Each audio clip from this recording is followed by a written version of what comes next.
tenders. A couple of weeks ago, when I looked at that massive job lot of stuff I got this tender. It's just a random triang 4F tender, and there's two ways I can go about this. Because I do not own a 4F, I can either go out and buy one, or I can go get an engine this would be suitable for, or alternatively, I could turn it into a sludge tender. And I think that's going to be a lot more interesting, because I'm actually in the process of rebuilding the entire layout. Instead of being the usual roundy sort of layout, it's now more of a shunting style layout. You got a station, a little goods yard, and a couple of sheds. One for goods, one for engines. And I think this will look right at home, dressed up as a sludge tender. So what changes am I actually going to need to make to this to turn it into a sludge tender?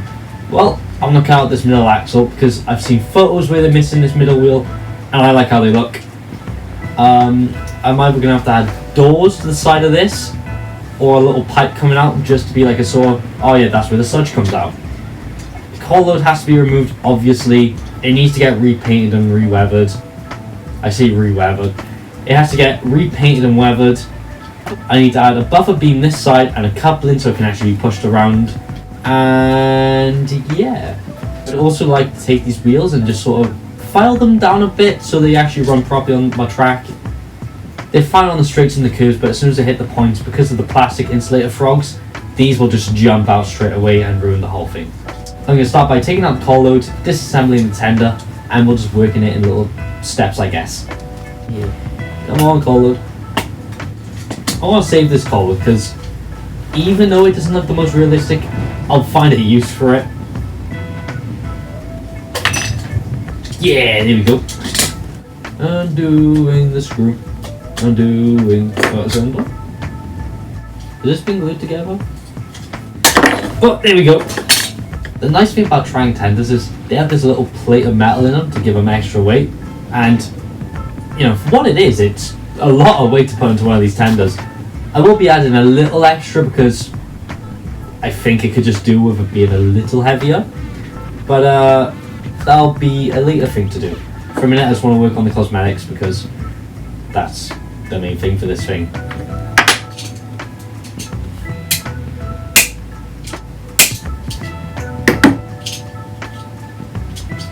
There we go. Middle wheel's gone. Already feels more like a sludge tender. Most of the easy stuff for the tender's done for a minute. I'm going to have to put a buffer beam on this end and somehow find a way to put a coupling on as well. So I'm just going to put this to one side for a second and just work on the tender because I think the doors are going to be pretty easy to do. This is the main reference picture I want to use. It's just a very nice looking example of what my sludge tender wants to be. It's got the buffers at the front. You can see what I mean by having the back open. This one doesn't have doors and it also has its middle wheel still, but considering how hard it is to find colour photos of these that are in presentable enough condition is pretty hard. Most of the other ones are in scrapyards, or this really famous one where both sides are all dented in. This is the other example of a sludge tender I've got. This is the one that's giving me the inspiration for the doors, and there's a lot more going on here. I'm going to be lazy and just do doors. So yeah. To cut the plastic card, I'm just using a straight edge and a knife. I really do recommend being careful with knives. I've cut my fingers way too many times on them.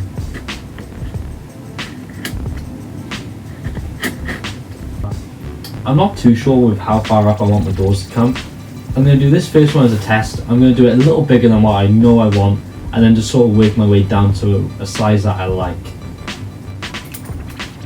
I quite like the size of that. I'm going to use this as a template to create 3 more on the card, and then screw them all on.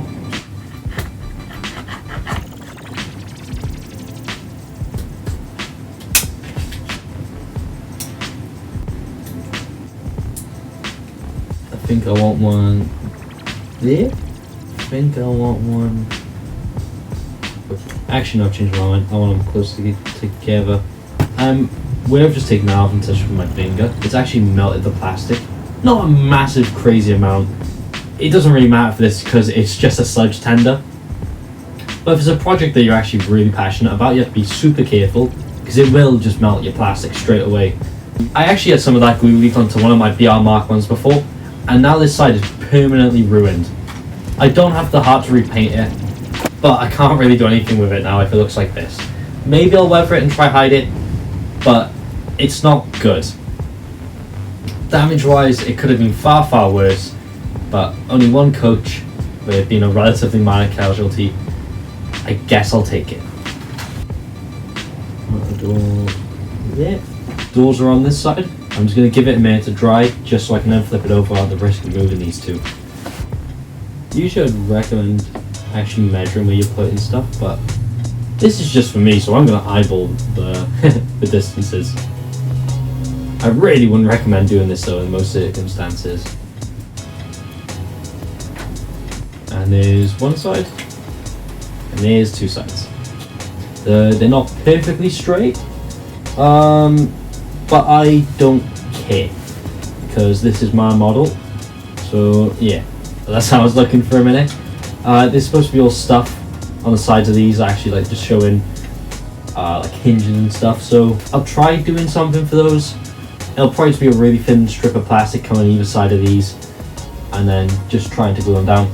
But if they don't glue down, then I won't glue them.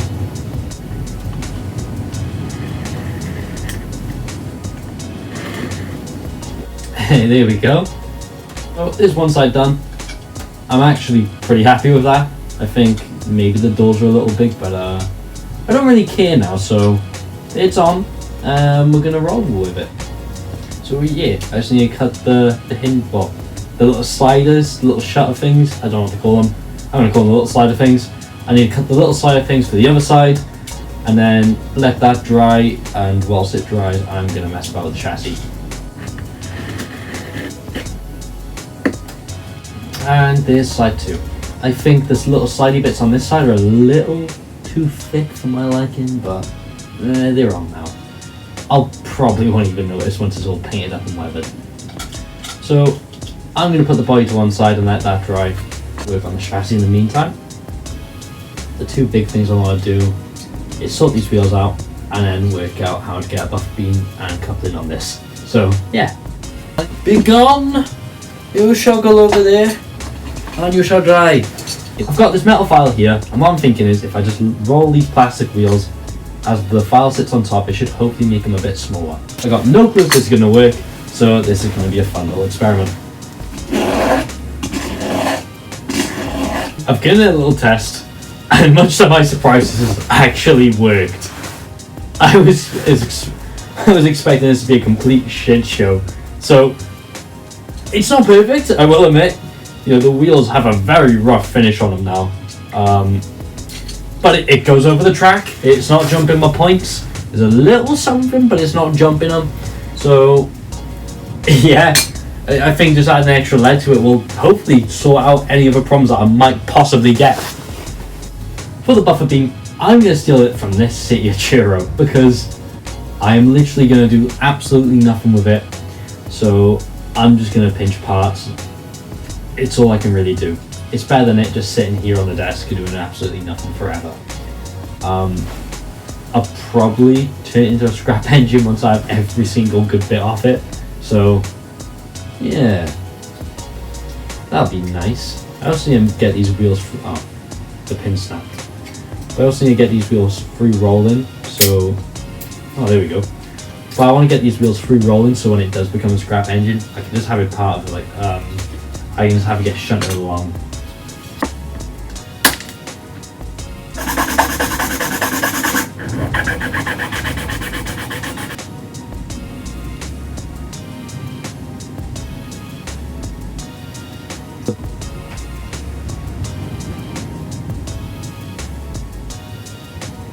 I'm going to cut this down, stick it behind the buffer beam, just so it sort of acts like this little hole here.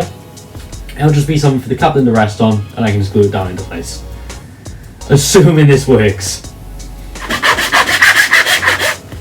I think I'm actually going to put the mangled one on the back. I can screw this one in, and it'll have a physical connection. This one is going to get hot glued in. So, it's a bit more important that it's flat. You probably can't tell what I'm up to, but it just seems a little low. I'll see if I can actually bend the end up instead. Oh, it came off. That coupling height seems a lot better. I'm gonna partially reassemble it just so I can work out where I can put. I should really show what I'm doing on camera, shouldn't I? So that's where we are for a minute. It looks worse than how it started, so that's how you know you're doing a project properly. But yeah, I'm actually kind of liking this a lot more than I was expecting to. Here you go, there's lead in the tender.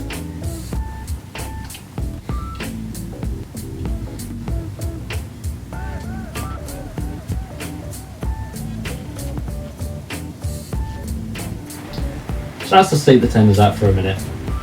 I've got the couplings on, new buffer beam, doors and the little sidey bits. And now it's just time to paint. With the paint, I kind of want to try and preserve what's underneath with the whole BR logo. So I'm thinking go heavy on where I've got glue marks and the doors and stuff where they need to be painted, but go lighter over stuff like the BR logo. I don't want to go crazy because I kind of want to give it that dirty weather look. But if I can't, then I'll just repaint the whole thing. With the chassis, it's nothing crazy. You just paint that buffer beam there. The buffer housings, paint that gap there black, and then just weather the fuck out of it. So yeah, that's the plan for a minute. I don't really know what the inside of this should look like, and I can't find any photos. So if it turns out I need to change it, I'll change it at a later date.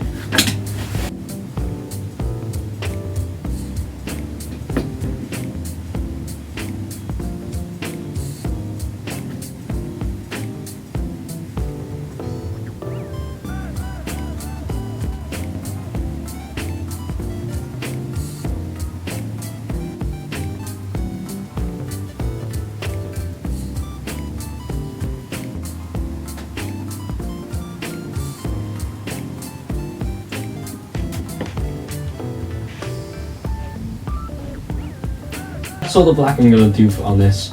I quite like how it's actually turned out for a minute. Bit scared to put any other colours on because I really like how it actually looks, surprisingly. I'm going to look at a couple of reference photos and see how I'm actually supposed to colour this. I think it's supposed to be like a white colour, but I have no guarantee, so I'll want to check. You can see here where the doors have gone white from all the sludge. Sludge tenders are actually used to store waste after cleaning engine boilers. I imagine this would actually be quite fitting as lime or something leaking its way out, so I'm gonna go with that. You can see on this one here, the damage from the sludge is actually quite extreme. I think it's a little over the top, but I'm gonna go for somewhere in between this and the last photo I showed.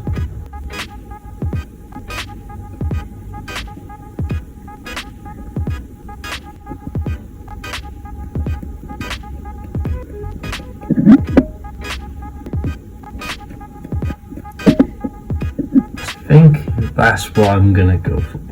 I'm surprisingly happy with this. Yeah, I can't believe how much I'm actually enjoying this tender. This is gonna be a nice little addition to my layout. The technique I'm using for this is just dry brushing. I'm getting it so there's basically nothing on the brush, and then just gently applying it. It's a bit much on that one actually.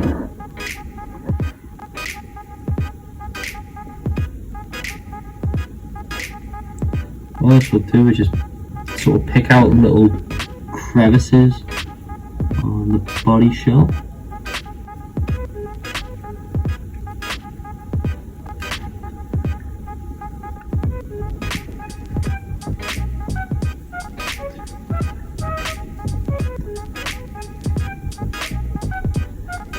I'm happy with that. I am really happy with that. So I'm going to paint this front buffer beam and then just go about the usual weathering for it.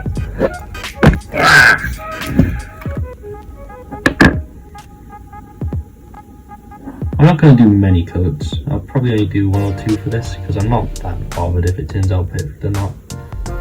Pretty fair if it looks a bit naff, if I'm being honest. I'm just going to pick out a lovely rust colour for the frames. I'm going to apply too much and then take it back a bit.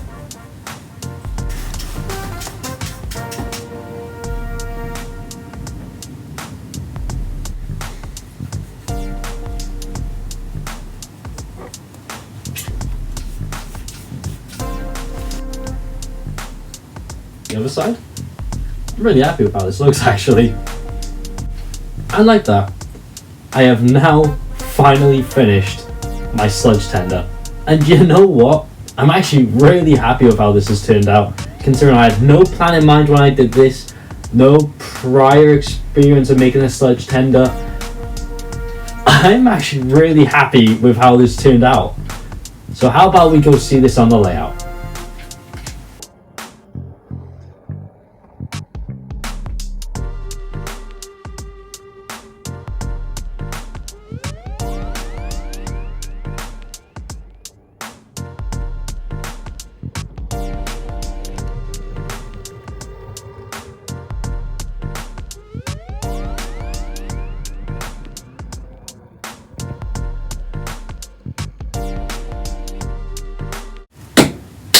Well, that wraps up this week's video. I hope you enjoyed it. I upload every single Saturday, so if you enjoyed the video, feel free to come back next week. And that's all I got for you. Until then, bye bye now.